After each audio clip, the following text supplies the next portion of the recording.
Last year, I released a video called 20 Indie Games to Watch in 2018. If we're being honest here, and being more honest is one of my New Year's resolutions, it was a smash hit. Every game in the list turned out to be great, you all hailed me as a hero, and I went on to write 12 award-winning novels and starred in 5 Oscar-winning films. Okay, so the list turned out to be a massive failure. Of the 20 games, 8 weren't released at all, and only 3 saw the backside of early access. Of the ones that did come out, I only ended up playing 2 of them, Return of the Obra Dinn and A Case of Distrust, while most of them got mixed reviews like Dead in Finland, or, like House Flipper, their release was so limited only to get future updates with massive improvements and additions, it was pretty much in early access in all but name alone. And then there's Life is Strange 2, which only got 1 of 5 episodes released last year, sorry. But hey, you know what they say, if at first you don't succeed, it doesn't matter as long as you got paid. Which I did!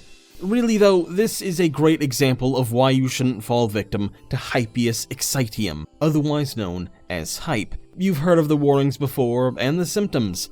An overbearing excitement for a game that makes you think it'll be great before you ever play it, bitter disappointment when you finally do get your hands on it and it doesn't live up to expectations, and an uncomfortable rash on your inner thigh. Still, that's not to say you can't get excited about games. That would be just as silly as getting overhyped. See, what you have to do is release a video a year later saying that you need to take the middle ground and hope everybody forgets about how stupid your last list was while seamlessly transitioning into your next one that you're doing simply for views. It took a long time to narrow it down to 15 games this year, and looking at the final selections, I can already tell that 2019 is going to be the greatest year in indie gaming history. Number 15, Clive and Wrench. We start with a game from last year's list. Coincidentally, it's also the only one in today's video that isn't a narrative-driven, slow and ponderous adventure-type game. Enjoy it while you can. Instead, Clive and Wrench, as the name and accompanying gameplay give away, is a 3D platformer. You all know how much I love 3D platformers, or probably not. This looks like it might be the best classic example from the genre in the last few years, this coming from someone who thought A Hat in Time was only okay. The reason it's so low on this list is that it doesn't actually have a release date per se. Look, it went through 2 failed Kickstarter campaigns and a Patreon that's not exactly raking in the thousands either. This is more or less a hobby project by one guy who's working in their spare time, so there's a good chance Clive and Wrench won't be released for another 2 or 3 years, if ever. But still, this is my list, and if there's even a tiny chance it comes out in 2019, it's going on the list. Number 14, In the Valley of the Gods. Here's a fun story about Firewatch, Campo Santo's first game. When the lead writers of The Walking Dead Season 1 announced they were leaving Telltale to form their own studio, and taking Ollie Moss and Jane Wynn with them, I immediately jumped on the hype express. Back then, it felt like very few people knew or even heard anything of this little indie that could. After years of teasing and showing off little snippets of their game, I was at peak hype, and still, no one seemed to know about it. And then the game actually came out and it blew up. Critics and players both loved it, it was super popular, won all kinds of awards, and I hated it. Oh well, that's hype for you. And also the game was shit, and I'm the only one who sees that, but hey, whatever. Anyway, it's because of my dislike for Firewatch that their next game, In the Valley of the Gods, is so low on my list. That and because they were bought out by Valve and I have even less faith in them. Besides, we've seen nothing of ITVOT except a single trailer and very little in the way of concrete information. That's not necessarily a problem, but it is hard to get excited about a game when you know nothing about it and don't like the developer. So why is this game on my list at all? Well, I do appreciate the team at Campo Santo. They're all great, veteran developers with games in their backgrounds that I love. And even though I didn't like Firewatch, there were parts of it I enjoyed. At the very least, it was an exceptionally polished game with a great presentation and a few good ideas here and there. I'm keeping an eye on this one, but yeah, I don't know about this one.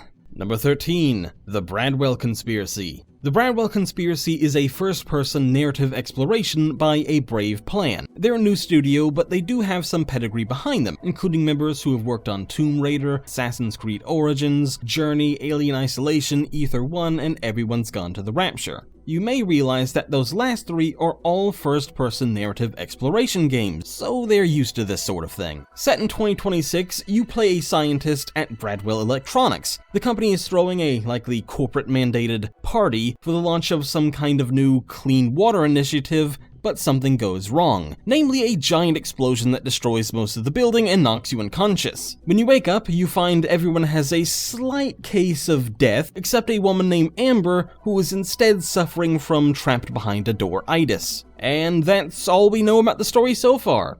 This is a mystery game, so it'll be up to you and Amber to figure out what went wrong and how to get out of the remains of the building alive. As for how you're going to do that, according to the Steam page, your only means of communication is via a pair of Bradwell AR smart glasses. By working in tandem, sending Amber photographs of your surroundings, together the two of you will try to discover a means of escape. My only concern so far is...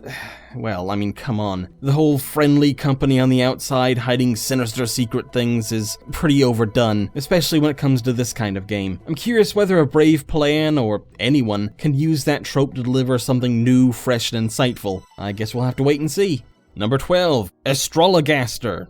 Astrologaster, or Astrologaster, is the kind of game that grabs your interest from the basic premise alone. This is an astrology comedy game in which you play as Dr. Simon Foreman in London 1592. It's the middle of a plague, which really did happen in London that year, and it's your job to save some lives.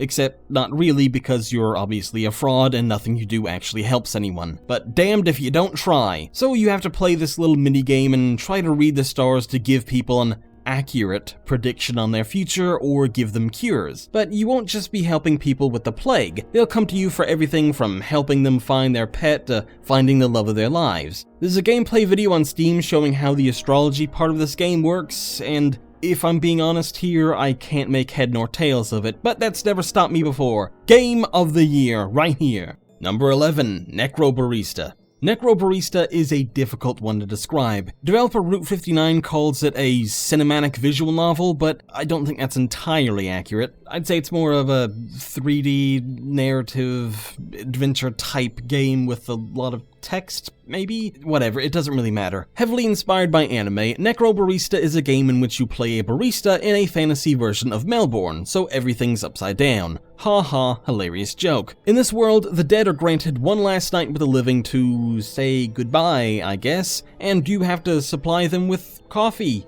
Yeah, it's weird, I know, but stick with me here. Or don't, because that's about all we know. Indie developers don't like sharing info about their games, do they? On their website, they list a few characters, but no mention of which is the protagonist, if there even is a defined protagonist and it's not one of those blank slate, empty shell kind of characters, whatever. It'd be a shame if that were the case, because what little we know about these characters, they seem interesting and well realized. You've got an amateur barista with no training, yet uses the souls of the damned to make coffee, a necromancer who's hundreds of years old, Gage from Borderlands, and some kind of Council of Death chairman called Australia's Robin Hood, and who is also clearly a dad. Lead developer Kevin Chen spoke to Kotaku last year, actually 2 years ago now, about their love-hate relationship with anime and how they hate the stagnation of the visual novel genre. It's an insightful read on not only the development of Necrobarista, but also the decision-making process of game development in general, finding a balance between trying something new while your source of inspiration is almost as old as you are.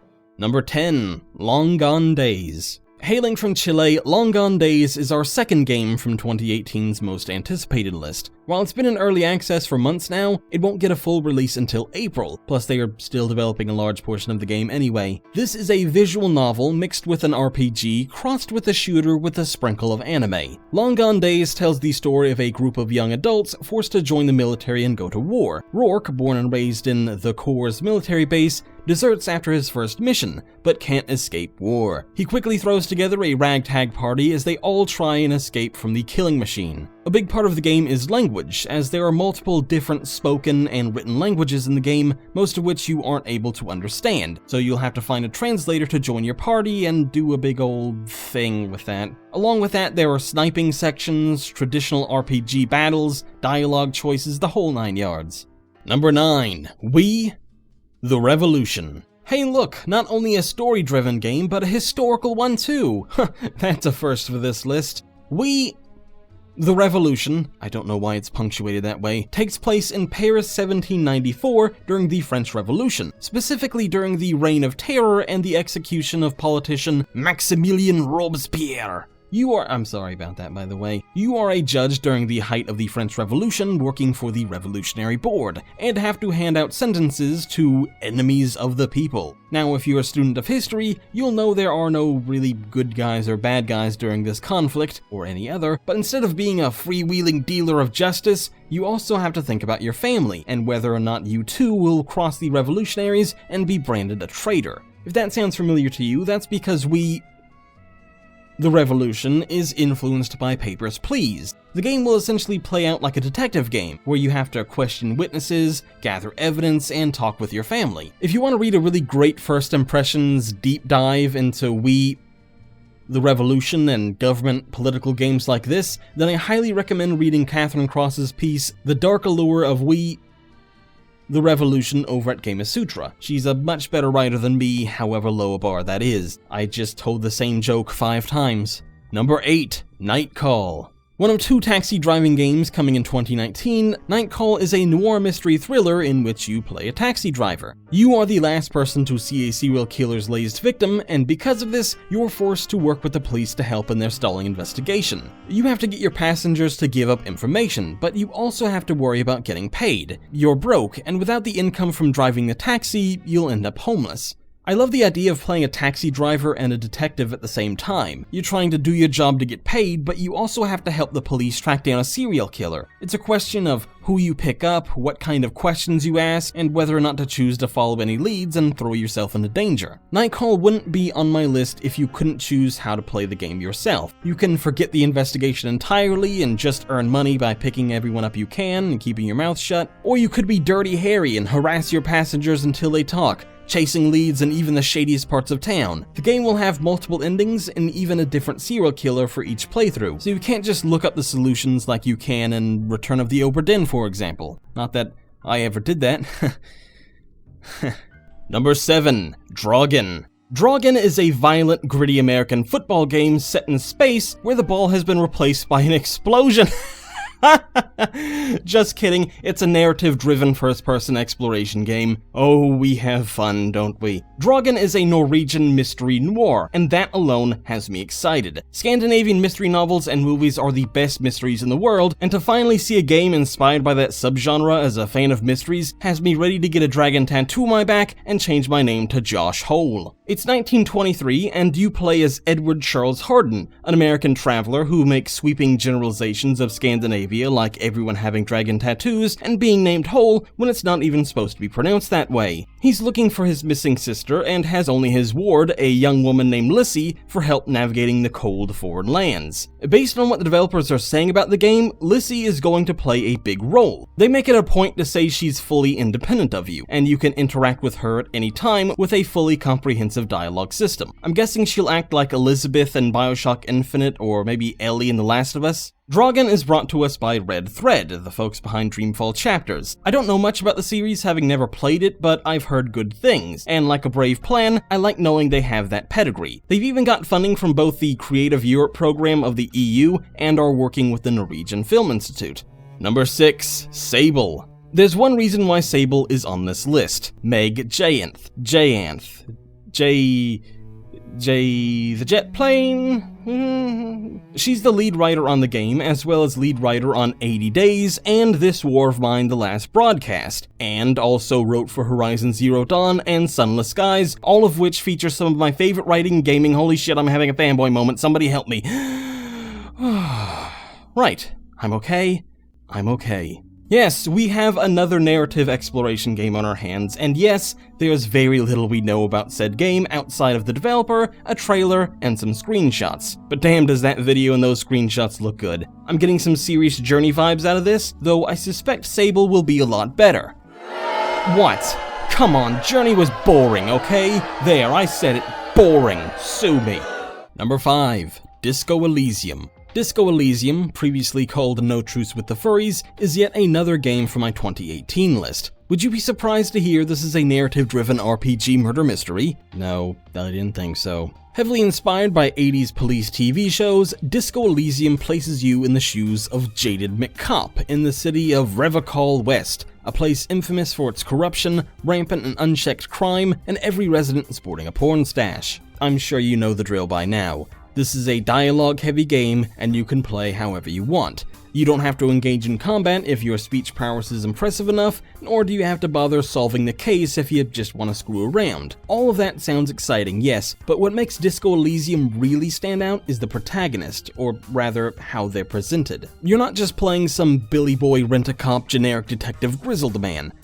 Well, you are playing an amnesiac alcoholic, but that's just the big picture stuff. There are traditional stats that determine how good you are at certain things, but this game is really about your psyche. Internal thoughts show up on screen that help you flesh out who you are and how you play your character. They'll come up during dialogue conversations to give you advice or steer you off topic. Plus, this is an old-school CRPG, so you can fail to solve the case, you can die for real, you can get your partner killed, or you can build a character that won't be able to play the game you want to. Every write-up I've seen of Disco Elysium has talked about how deep it is, and we're talking actual depth here. Not modern-day Bethesda or BioWare depth, where your only choices are to shoot someone in the head or the foot. Every playthrough will be different. You have a lot of options at your disposal, and the weird inner psyche system adds a lot of depth and new ideas to the party.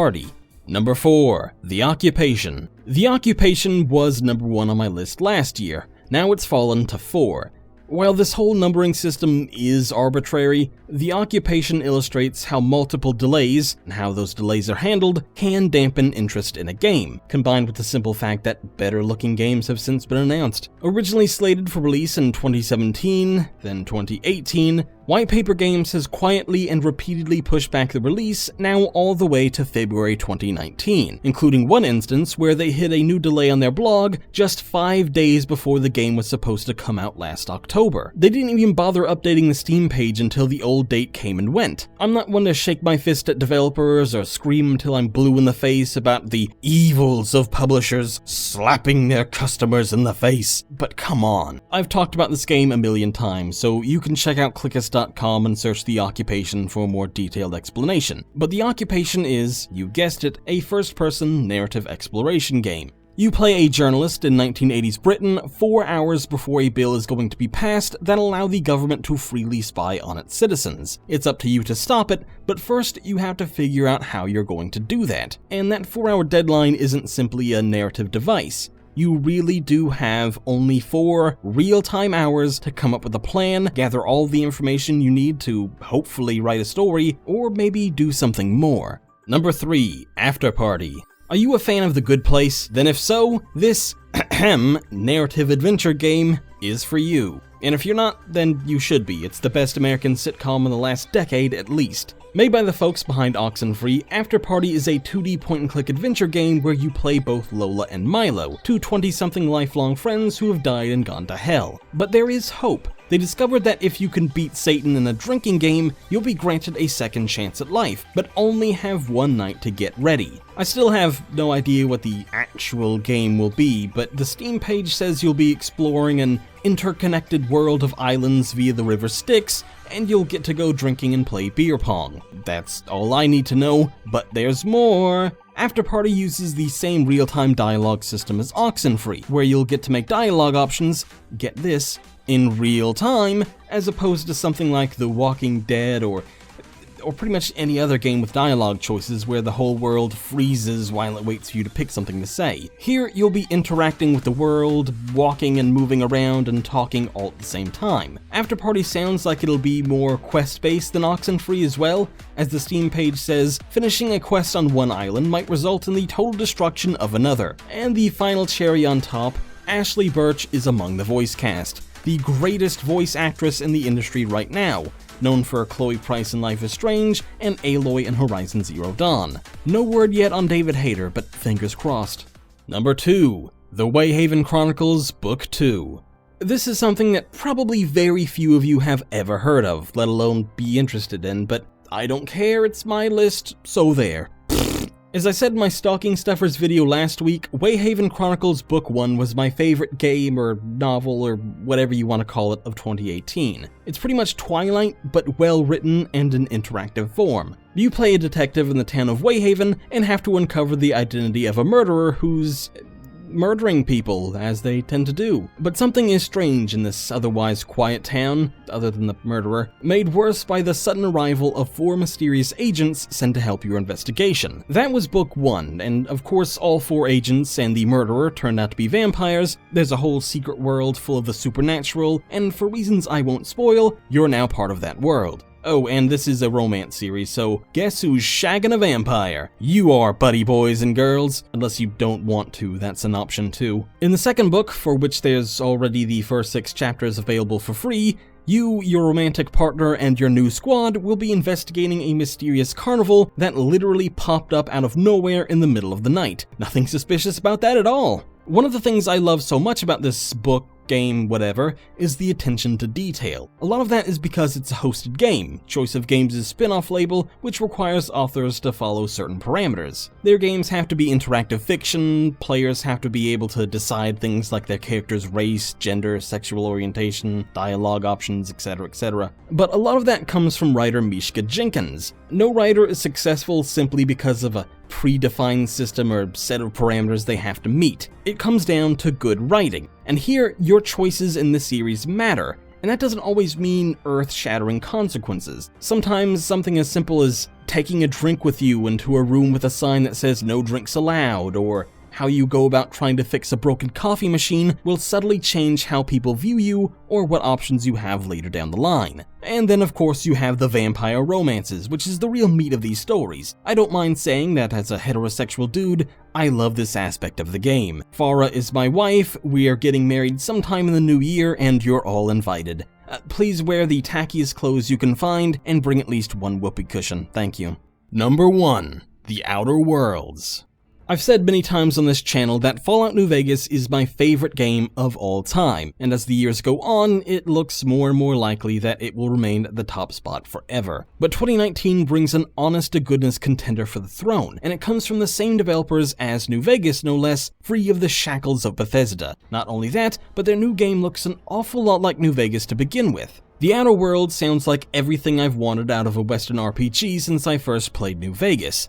The deep storytelling, excellent writing, and player choice-driven gameplay of old-school CRPGs mixed with the fast and frenetic action and real-time combat of modern shooters. None of the slow, methodical, RNG turn-based crap you'd find in something like Obsidian's other recent RPG series, Pillars of Eternity. None of the freaking novels worth of pointless and non-voiced filler text like in Wasteland 2, and none of the hand-holding, meaningless player choice of Fallout 4. Honestly, I know very little about this game other than that it's an open-world, narrative-driven RPG with player choice made by Obsidian, but that's all I need to know. I don't want to spoil this game for myself any more than I already have. I'm saving myself for the final release, if you will. This will be Obsidian's last stop on the Indie Express, before their full acquisition by Microsoft. It's a shame, as I trust Microsoft about as much as I do Valve or Bethesda. So much for not shaking my fists at publishers. This is your swan song, Obsidian. Make it a great one. And may 2019 be a great one as well, full of fantastic indie games, great AAA ones, and a presidential impeachment. What?